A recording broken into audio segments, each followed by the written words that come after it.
எப்படியாவது இந்த நேரத்தை நாம் வெற்றி பெற்றாகணும் அப்படிங்கிறதுக்காக எது வேணாலும் செய்வார். அந்த வித்தை அவர்களுக்கு மிக அதிக. இப்பொழுது இருக்கக்கூடிய அரசியல்வாதிகளில் அவர்தான் அந்த வித்தையை, அவர் கல்லாத கலை இந்த நாட்டில். இதை நான் எப்படி எடுத்துக்கிறது? சந்திரகுமார் உள்ளிட்டவர்கள் திமுக பக்கம் சென்று விட்டால் திமுக வெற்றி பெற்று விடும் அப்படின்னு அவர் நம்புவதாக நீங்கள் நம்புகிறீர்களா? அந்த அளவிற்கு பலம் வாய்ந்தவர்கள் சந்திரகுமார் உள்ளிட்ட 3 எம்எல்ஏக்கள். அதல்லைங்க, கொஞ்சம் கொஞ்சமாக சேர்ந்தங்க. எங்க ஒவ்வொரு இரும்பா சேர்ந்தா இரும்பு தண்ணியில் போட்டால் கடலில் போட்டால் முழுகிடும்.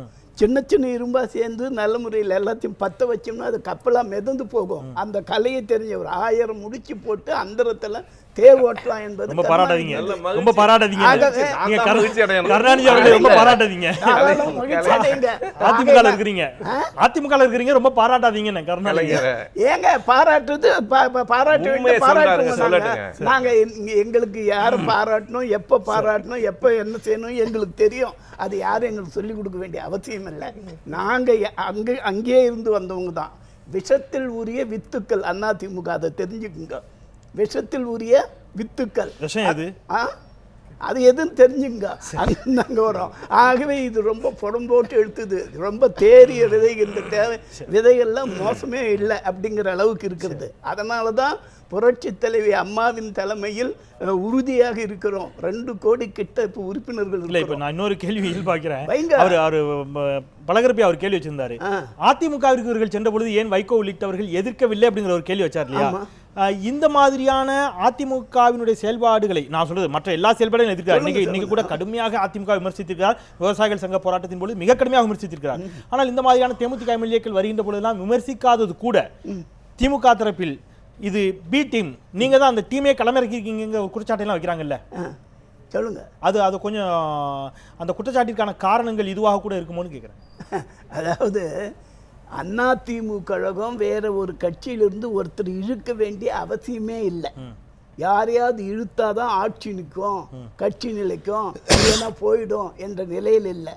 எப்பவுமே ஆளுங்கட்சியாக இருந்தாலும் சரி, எதிர்கட்சியாகவே இருந்தாலும் கூட சரி, தனித்தன்மையோடு மிக நல்ல இடங்களை பெற்று நல்ல முறையில் தனித்தன்மையோடு வாழ. நீங்க எல்லாருமே ஒரு விஷயத்துல ஸ்ட்ராங்கா இருக்கிறீங்க. தேர்தல் அரசியல், பதவி, அதிகாரம் இதை மையப்படுத்தியதாக ஒரு வாதம் வைக்கப்படுகின்ற பொழுது நீங்க நார்த் இந்தியாவில் எடுத்துக்கங்க, நாடாளுமன்றத்தில் எடுத்துக்கங்க, கருத்தியல் சார்பாக கடுமையாக முரண்படுகிறவர்கள் கூட ஒரு நட்போடு இருக்கிறார்கள். இங்க அந்த மாதிரியான இடத்திற்கு வாய்ப்பே இல்லாத ஒரு சூழ்நிலை தான் உருவாக்கணும். ஒரு கேள்வி வச்சு திமுக அதிமுக இந்த 2 கட்சிகளுக்கு மட்டும்தான் நீங்க இடமா? மற்ற எந்த கட்சியாக இருந்தாலும் ஒன்று அவர்கள் திமுக இணைய வேண்டும் அல்லது அதிமுக இணைந்தே தர வேண்டும். இந்த ஒரு நிர்பந்தம் அவங்களுக்கு கொடுக்கப்படலன்னு உங்களால் மறுக்க முடியுமா? நீங்க தயவு செய்து நீங்க ஒன்று நினைச்சுக்கணும். இப்போ ஐயா கூட அவர் மாறுபட்ட கருத்து. என்னோ நான் அவரோடு இருக்கிற நட்போடு எத்தனை பேர் இருக்காங்க எனக்கு தெரியாது. நான் நட்புன்னா நட்பாக தான் இருப்பேன். அதுக்காக அது கொள்கையே அது இது வேறு விஷயம். அந்த அடிப்படையில் நாங்கள் எந்த வகையிலும் யாரோடு நட்போடு, அதாவது நண்பனாக இருந்தால் நம்பிக்கைக்குரிய 2 உதாரணங்கள் உங்களுக்கு தாமரைக்கணி விவகாரத்தில் என்ன நடந்ததுங்கிறது உங்களுக்கு நல்லா தெரியும். தம்பித்துரை தன்னுடைய மகள் திருமணத்திற்கு கலந்து கொள்ள முடியாத அளவிற்கு தான் தமிழக அரசியல் இருந்திருக்கிறது அப்படிங்கறதை நான் உங்களுக்கு நினைவுபடுத்த விரும்புகிறேன். நினைவுபடுத்த வேண்டியது எங்களுக்கு தெரியும். அது வெளியே உலகத்தில் சொல்ற காரணம் வேறு. நடைமுறையில் அங்க என்ன உள்ள என்ன விஷயம்ன்றது உங்களுக்கு தெரியாது. நான் மீண்டும் வரேன். மணி, அடிப்படையில் இந்த தேர்தல், அரசியல், அதிகாரம் இவை மட்டும்தான் இந்த களத்தில் யதார்த்தம். இதை புரிஞ்சுக்கணும் வாக்காளர்கள் அப்படின்னு எடுத்துக்கலாமா? இதை தாண்டி இங்கே எதற்குமே இடம் கிடையாது. ஒரு வாக்காளனுக்கான ஒரு கட்சியில் இணைகிறாங்க, கொள்கையெல்லாம் ரொம்ப அதிகபட்ச வார்த்தையாகவே பார்க்கப்படக்கூடிய இடத்திற்கு தமிழ்நாடு அரசியல் மட்டும் போயிடுச்சுன்னு எடுத்துக்கிறதா, இல்லை அரசியல் அப்படி தான் இருக்குதா? அரசியலே அப்படி தான் இருக்குது. இந்திய அரசியலே அப்படி தான் இருக்குது. ஏன் உலக அரசியலே அப்படி தான் இருக்குது. ஜனநாயக அரசியல் என்பது எப்பொழுதுமே அப்படித்தான் இருக்கும். ஏதோ இன்றைக்கி தான் புதுசாக நடந்தது மாதிரி நம்ம அதை எடுத்துக்கூடாது. சுபவி சொன்ன மாதிரி இது ஒன்றும் புதுசு கிடையாது. தேர்தல் காலங்களில் இது அதிகப்படியாகவே நடக்க ஆரம்பிக்கும். சார், நம்ம ஒரு சில விஷயங்கள் தெளிவாக புரிஞ்சுக்கணும். அதாவது ஒரு கட்சி நடத்துறீங்க, நீங்கள் அந்த கட்சி நடத்தும் போது பெரும்பாலான தொண்டர்களுக்கு விரோதமாக நீங்கள் போகும்பொழுது ஏற்கனவே சொன்னது மாதிரி அது பூமரங் ஆக தான் செய்யும். அது மூப்பனாருக்கு இந்த சிக்கல் வந்தது 2001 மூப்பனார் அவர்கள் எந்த ஜெயலலிதாவை எதிர்த்து அவர் கட்சி துவங்கினாரோ அதே ஜெயலலிதாவுடன் அவர் 2001 சட்டமன்ற தேர்தலில் போய் அவர் கூட்டணி சேர்ந்தார். அவர் அந்த மாதிரி கூட்டணி சேரும்போது கிட்டத்தட்ட 32 நாட்கள் அவர் ரொம்ப ரொம்ப அதிகப்படியான ஒரு கஷ்டப்பட்டார். அவர் என்னால் நேரில் நான் பார்த்துருக்கேன். நான் பத்திரிகையாளர்களை கூப்பிட்டு பேசுவார், தனிப்பட்ட முறையில் பேசுவார், கூட்டமாக அழைத்து பேசுவார். அதற்கு பிறகுதான் அவர் முடிவு எடுத்தார். ஏன்னா அன்னைக்கு வந்து அந்த முடிவு எடுக்கலன்னா அவரால் கட்சியை காப்பாற்றிக்க முடியாது. ஸோ இந்திய அரசியலோட அடிப்படையான சில விஷயங்கள் நமக்கு ஒன்று இருக்குது. இதை வந்து நான் எப்படி பார்க்குறேன்னா வந்து இது வந்து காய்தல் உயர்த்தல் இல்லாமல் எந்த தனிமனித விருப்ப இல்லாமல் நான் பார்க்கும் பொழுது விஜயகாந்த் அவர்கள் வந்து அந்த கட்சியில் இருக்கக்கூடிய பெரும்பாலானவர்களின் எண்ண ஓட்டத்திற்கு எதிராக ஒரு முடிவை எடுத்திருக்கிறார். அது உண்மை. அது ஒன்று, அவர் இப்போ அவர் சொன்ன மாதிரி வந்து ஏற்கனவே அவர் பாமக பண்ண மாதிரி வந்து அவர் கட்சிக்காரங்களை வந்து அவர் கன்வின்ஸ் பண்ணியிருக்கணும். அதை அவர் கன்வின்ஸ் பண்ண தவறிட்டார். கடைசி நிமிடம் வரையில் அவங்க வந்து பேசிக்கிட்டே இருக்காங்க. அந்த மாதிரியான ஒரு விஷயத்தை அவர் கையாண்ட முறை தப்பு. இன்னொன்று, நீங்க அவங்க சொன்ன மாதிரி வந்து இப்ப இந்த நிகழ்வு இன்று மதியம் நிகழ்ந்திருக்கிறது. அந்த கட்சியிலேருந்து வரக்கூடிய அவங்க சஸ்பெண்ட் பண்ணியிருக்க அதை தவிர சஸ்பெண்ட் பண்ணதை தவிர ஆக்ரோஷமான அந்த எதிர்வினை என்பது வந்து வைகோவிடமிருந்தும் இடதுசாரி தலைவர்களிடமிருந்தும் வருகிறது. ஆகவே வைகோ அவர்களும் நம்முடைய இடதுசாரி தலைவர்களும் வந்து ஒரு ஆங்கிலத்தில் சொல்லுவாங்க ஃபயர்வால் மாதிரி வந்து ஒரு கேடயமாக வந்து விஜயகாந்தை காப்பாற்றுறாங்க. முதலமைச்சர் வேட்பாளராக இருக்கக்கூடியவர் இன்று களத்திலேயே இல்லை. அவர் தானே இதுக்கு எதிர்வினை ஆற்றிருக்க வேண்டும். அவர் எங்கே போயிருக்கு? நான் அது கேள்வி முத்தரசனிடம் கேட்டு நான் நிறைவு செய்கிறேன். அதுக்கு முன்பாக திரு குமரகுரு அவரிடம் தேமுதிக அவர் ஒரு வார்த்தையை பயன்படுத்தினார். எல்லோரிடமும் கூட்டணி பேசியது தேமுதிக, அதனால தான் அந்த ஐயமே வந்து தொண்டர்களுக்கு ஏற்பட்டது அப்படின்னு பலகரப்பையாக சொல்கிறார். மரியாதை நிமித்தமான சந்திப்புகள் மட்டுமே பிரகாஷ் ஜவடேகர் அவர்களோடு நடைபெற்றதா அல்லது பாஜகவோடு அவர் கூட்டணி பேச்சுவார்த்தை நடத்தினாரா? அதான் சொல்றேன், நான் ஒரு கூட்டணி எல்லாரும் கூடவும் பேசினாங்க.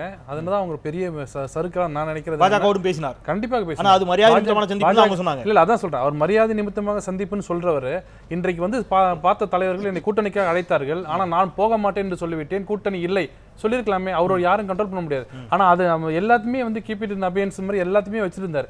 அது ஒரு பெரிய தாக்கமா இருந்திருக்கலாம். கட்சிக்காரங்க மத்தியில் வந்து நீங்க முதல் சுற்றுல ஒன்று சொன்னீங்க, இந்த பழம் புளிக்கும்னு. அப்படி யாருமே சொல்லல. இன்னைக்கு கூட பொன்னார் அவர்கள் சொல்லிருக்காரு, வேதனை அளிக்கிறது. விஜயகாந்த் எடுத்த முடிவு அவர் கட்சிக்கே அது வினையாக வரும்போது வேதனை அளிக்கிறதுன்றார். அவர் எடுக்கிற முடிவு 4 பேர் கேட்டு எடுத்திருக்கணும். அட்லீஸ்ட் வந்து திமுக அதிமுக வேண்டாம், அவங்க கட்சிக்காரங்களே எங்களே இல்லைங்க, அவங்க கட்சிக்காரங்களே கேட்டு. அதான் ஒரு சந்திரகுமார் தான் சொல்றாரு, கேட்கவே இல்லைங்கிறார். அவரு திமுக அதிமுக வேண்டாம்னு சொல்லியிருந்தா ஏற்கனவே எங்க கூட இருந்ததுக்காகாது, எங்க கூட இருந்து இந்த நிலைமை வந்திருக்காரு. சந்திரகுமார்லாம் பழகிருப்பார், சரி தெரிஞ்சவங்க தானே, அது ஒரு ஆளுங்கட்சி மத்திய அரசுல விட்டுருவாங்க. இதுல என்ன பிரச்சனை? தெரிஞ்சவங்க அவங்க இருந்தா அங்க போயிருக்காரு. இல்ல இல்ல, இப்ப நடக்குது. நீங்க நான் உங்க கிட்ட தான் வந்திருக்கணும். அதுதாங்க ராஜா சொல்றாரு, நாங்க தான் மாற்றுங்கிறாரு. இல்ல தெரிஞ்சவங்க கிட்ட தான் அவர் வரணும். தொண்டர்களோட என்ன சொல்றாங்கன்னா கிங்கா இருக்குன்னு நினைக்கிறீங்க. எங்களோட முரளிதர் சொல்றாரு, வாங்க பேசலாம். சந்திரகுமார் சொல்கிறார், திமுகவால் தான் ஆட்சி அமைக்கக்கூடிய வலிமை. அதுதான் சொல்றேங்க, அவங்க என்ன நினைச்சாங்கன்னா கிங்கா இருக்கக்கூடியவங்க திமுக போக முடியாது, ஆனா இங்கேயாவது வந்திருக்கலாம். இங்கேயும் போகாம நடுவில் போய் நின்றுட்டாரு. இந்த இடம் எப்படி இருக்குன்னு நினைச்சு பாத்தீங்கன்னா கொள்கையே இல்லாம இருக்கு. நேத்து வைகோ அவர்கள் சொல்றாரு மாதிரி 500 கோடி கொடுத்தாங்க. அதே அவரே ஒரு வாரத்துக்கு முன்னாடி வாரப்பத்திரிகையில சொல்றாரு, விஜயகாந்திடம் பேரம் பேசுவதாக சொல்கிறார்கள். விஜயகாந்த் அவ்வளவு மோசமானவர் இல்ல, அவர் கிட்ட கூட யாரும் வர முடியாது பேரம் பேசுவதற்குன்னு சொன்னவர் ஒரே வாரத்தில் இப்படி பேசுறாரு. அவர் என்னன்னா, ஒருவேளை சந்திரகுமார் மனம் வருத்தப்பட்டிருக்கலாம், என் தலைவர் இப்படி கொச்சப்படுத்துறாங்களே, 4-5 தலைவர்கள் சேர்ந்து இப்படி பண்றாங்களே, இப்படி ஆயிடுச்சுன்னு கூட மன வருத்தம் சொல்லியிருக்கலாம். அவர் எந்த முடிவு எடுக்கல, அதனால இந்த முடிவு எடுத்துக்கலாம். ஒரு மிகப்பெரிய அதீத கற்பனை. நான் முத்தரசன் கேட்டுக்கிறேன். திரு முத்தரசன், இங்க மணி ஒரு விஷயத்தை குறிப்பிடுகிறார். இன்னைக்கு சந்திரகுமார் பேசுகின்ற பொழுது வாதத்தை குறிப்பிடுறார். மக்கள் நல கூட்டணியினுடைய தலைவர்கள் எங்கள் அலுவலகத்திற்கு வருவது கூட எனக்கு தெரியாதுங்கிறார். அவர் கொறடா, சட்டப்பேரவை கொறடா, கொள்கை பரப்பு செயலாளர். காலையில் 8 மணிக்கு திடீர்னு அழைப்பு வருகிறது, நீங்க கிளம்பி அலுவலகத்துக்கு வாங்கிக்கிறாங்க. நான் வாரேன், அலுவலக வாசல் எல்லாம் பத்திரிகையாளர்கள் நிற்கிறார்கள், என்னன்னு கேட்குறேன். அந்த மாதிரி மக்கள் நல கூட்டணியிலிருந்து வராங்கன்னு அவங்க சொல்லி தான் எனக்கே தெரியுங்கிறார். ஒரு கூட்டணி தொடர்பான பேச்சுவார்த்தை கூட கொள்கை பரப்பு செயலாளருக்கு தெரியாத அளவிற்கு வைத்தது அப்படிங்கிறது, அது திமுகவிற்கு அந்த செய்தி கடந்து போகும் அவர் மூலமாக அப்படிங்கிற ஒரு அச்சத்தின் காரணமாக இவர் ரொம்ப கிளவரா பிளே பண்ணார் விஜயகாந்த் நான் எடுத்துக்கிறதா, அல்லது அவர் சொன்ன குற்றச்சாட்டின் அடிப்படையில் சந்திரகுமார் சொன்ன மாதிரி யாரிடமும் கலந்து ஆலோசிக்காமல் வீட்டுக்குள்ளே இருந்து அவங்களும் அவர் மனைவியும் அரசியல் செய்கிறார்கள் அப்படிங்கிற ஒரு குற்றச்சாட்டை வைக்கிறார். இந்த ரெண்டுல நான் எதை எடுத்துக்கிறது? அதாவது திரு சந்திரகுமார் சொல்வது என்னிடத்தில் சொல்லவில்லை என்பது அவர் கட்சி தலைவரை பற்றி அவர் சொல்லுகிறார். ஆனால் நடந்ததை நான் சொல்லுகிறேன். மார்ச் 23ஆம் தேதி மக்கள் நல கூட்டணி தலைவர்கள் திரு கேப்டன் விஜயகாந்த் அவர்களை சந்திக்க செல்கிற பொழுது சந்திரகுமார் அவர்களும் உடன் இருந்தார். கையெழுத்து போடும்போது அவரும் உடன் இருந்தார். அவர்தான் பத்திரிகையாளர் கூட்டத்தில் பொதுமக்கள் மத்தியில் யார் யார் இந்த கூட்டத்தில் பேசுவார் என்று வரிசையாக அறிவிக்கிறார். முத்தரசன் பேசுவார், திருமாவளவன் பேசுவார், ராமகிருஷ்ணன் பேசுவார், வைகோ பேசுவார், விஜயகாந்த் பேசுவார் என்று அவர்தான் ஒவ்வொரு பேரையும் மைக் பிடித்து அவர்தான் அறிவிக்கிறார். 23ஆம் தேதி சரியா தான் நடக்குது. அதற்கு முன்பு எனக்கு தெரியலங்கிறாரு.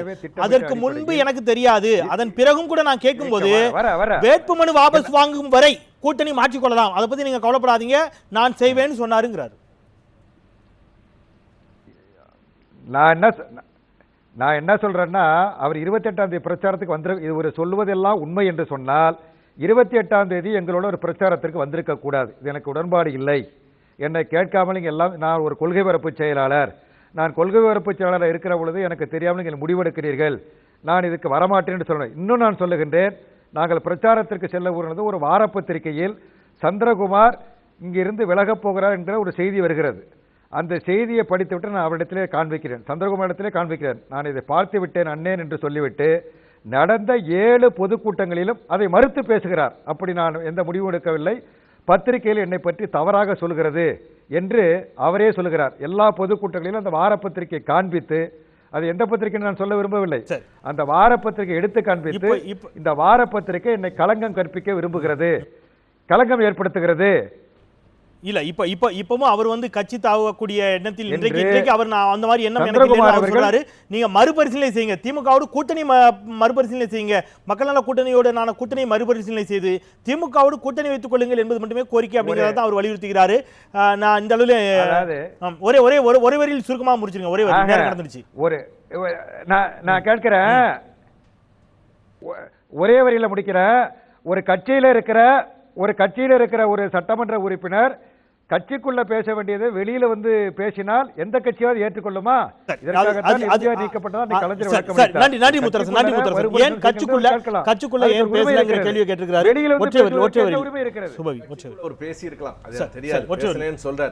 குறிப்பாக ஒரு செய்தி தான், அதாவது இதனால் இவர்கள் வெளியேறியதனால தேமுதிகவுக்கு எந்த இழப்பும் இல்லை என்று சொல்லுகிற வைகோ தேமுதிகவுக்கு நான் தோள் கொடுக்க தயாரா இருக்கேங்கிறார். இழப்பே இல்லைன்னா எதுக்கு தோள் கொடுக்கணும்னு எனக்கு தெரியல. ஆனால் இழப்பு உண்டு. எப்படி இழப்பு உண்டு என்று சொன்னால், நீங்கள் ஒரு நம்பகத்தன்மையை இன்றைக்கு அந்த கட்சி இழந்திருக்கிறது. இந்த கட்சியினுடைய சட்டமன்ற உறுப்பினர்கள் சில பேர் அதிமுகவுக்கு போறாங்க, சில பேர் திமுகவுக்கு போறாங்கன்னா, நாளைக்கு இந்த கட்சிக்கு வாக்களித்தால் இந்த சட்டமன்ற உறுப்பினர்கள் எங்க போவாங்களோங்கிற எண்ணம் மக்களுக்கு வரும். நீங்க சொன்னதை கோட் பண்ணி தான் நான் நிறைவு செய்ய விரும்புகிறேன். நம்பிக்கையின்மை வரும். எனவே அவர்களுக்கு ஒரு இழப்பும் சரிவும் இருக்கிறது. திரு மு.க. முத்து அவர்களே, மரியாதைக்குரிய திரு கருணாநிதியுடைய மூத்த மகன், அவரே கட்சி மாறி அனுபவம் இருந்திருக்கிறது. மு.க. அழகிரி விலக்கி வைக்கப்பட்டிருந்த காலகட்டத்தில் வைகோ உள்ளிட்டவர்கள் அவர்களை சந்தித்து ஆதரவு கேட்ட காலம் உண்டு. இந்த கட்சி தாவல் என்பது எல்லா கட்சிகளிலும் நடந்திருக்கிறது. இது இழப்பு, இது நம்பகத்தன்மையை இழக்க செய்யுமா அப்படிங்கிற கேள்வி எழுகிறது. அதாவது ஒரு 5 பேர் அந்த பக்கம் 8 பேர் இந்த பக்கம் எல்லாம் போகிறப்ப ஒன்று. இரண்டாவது, இதை அவரும் அவருடைய மனைவியும் முடிவு செய்கிறார் கூட நான் நினைக்கல.